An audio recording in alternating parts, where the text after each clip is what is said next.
Elle dit, la gloire est bannie d'Israël, car l'arche de Dieu est prise. 1 Samuel 4, 22. Lorsque Salomon eut achevé de prier, le feu descendit du ciel et consuma l'holocauste et les sacrifices. Et la gloire de l'Éternel remplit la maison. 2 Chroniques 7, 1. Ces paroles nous ont été données par le Seigneur.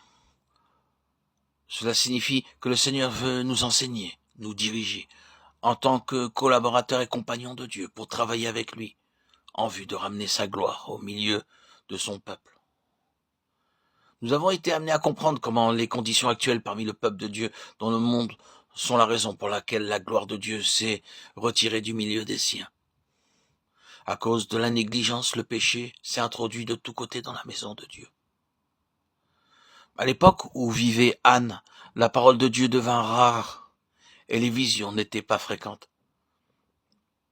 En ce temps-là, le Seigneur lui-même avait été privé, sa gloire et ses droits lui ayant été dérobés par ses propres serviteurs. La portion qui devait revenir à Dieu avait été volée par les fils du sacrificateur, Élie, ainsi que par leurs serviteurs. Alors que les Israélites venaient pour offrir leur sacrifice au Seigneur dans la maison de Dieu, les serviteurs des fils du sacrificateur Élie venaient avec leurs fourchettes à 3 dents pour s'emparer pour eux-mêmes de ces portions. Ainsi, ces portions qui étaient destinées à Dieu furent volées par les serviteurs des fils d'Élie pour leurs propres besoins, pour leur propre satisfaction.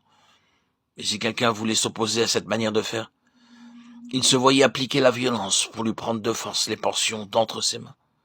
Pour ces mêmes raisons, le péché se multipliait et abondait partout dans la maison de Dieu, à tel point que la mort spirituelle s'abattit sur le sacerdoce. Élie, le sacrificateur, devint lui-même sourd. Ces fourches à 3 dents suggèrent 3 aspects des choses. L'amour de la puissance, l'amour de l'argent, l'amour de la popularité. Ainsi, ces sacrificateurs et leurs serviteurs qui auraient dû servir le Seigneur en toute humilité auprès des croyants devinrent des gens animés d'un esprit de lucre et recherchant leur propre intérêt. Tous ces facteurs, tous ces éléments réunis eurent pour effet et pour conséquence d'introduire et d'étendre les ténèbres et l'obscurité dans la maison de Dieu.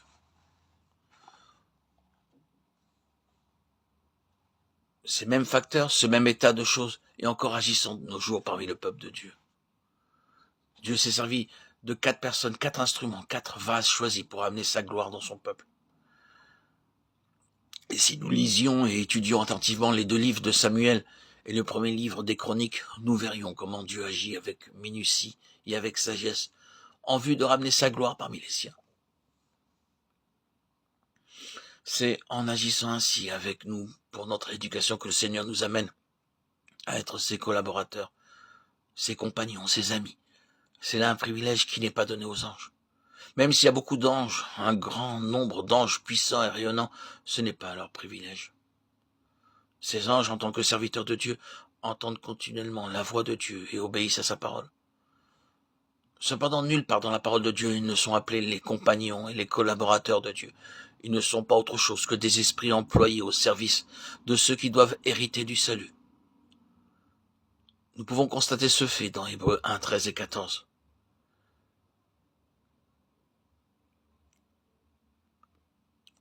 Quant à nous, croyants, nous avons une très grande responsabilité qui repose sur nous, celle de ramener la gloire de Dieu au milieu du peuple de Dieu.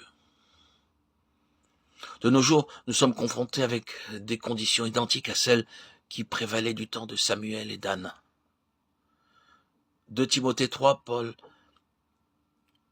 parle de 30 signes des temps de la fin.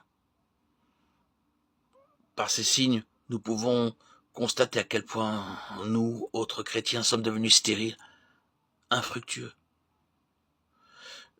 Je vous invite à lire entièrement tout ce chapitre 3 de 2 Timothée.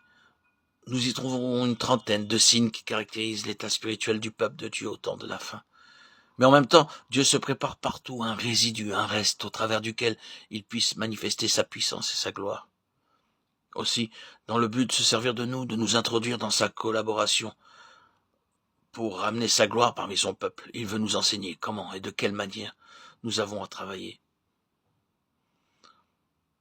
Lorsque nous acceptons le Seigneur Jésus-Christ comme notre sauveur personnel, nous entrons par là même dans une septuple compagnie avec le Seigneur. Par cette union avec Dieu, nous devenons ses collaborateurs pour exercer son ministère sur la terre.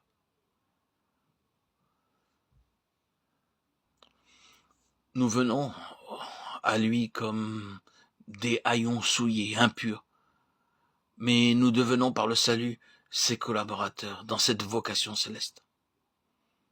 Nous devenons ainsi ses compagnons, ses amis en recevant sa vie céleste. Et cette vie doit atteindre en nous sa plénitude pour que nous soyons ses véritables collaborateurs.